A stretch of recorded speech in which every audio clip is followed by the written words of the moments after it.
Fl-aħħar 24 siegħa pajjiżna rreġistra 53 każ ġdid ta' COVID-19 bi 32 każ minnhom ikunu immigranti.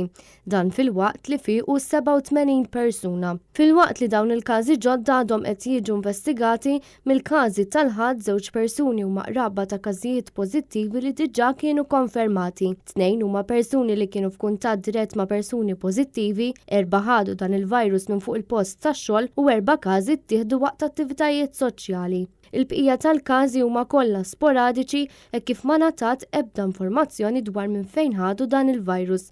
L-ammont ta' każijiet totali mis-7 ta' Marzu l-hawn huwa ta' 2020 għalkemm il-Gvern qed jibqa' jaħbi n-numru tal-immigranti minn dan it-total. Il-każijiet attivi bħalissa huma 564 fil-waqt li dawk li fiequ mill-coronavirus jammontaw għal 1444. Sfortunatament dan il-virus ħalla 12 vittma f'pajjiżna fejn fanqas minn 15-il jum mietu 3 persuni.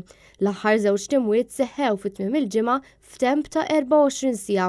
Il-ħadd fil-għaxija anzjan ta' 86 sena tilef ħajtu wara li kien pożittiv bil-COVID-19.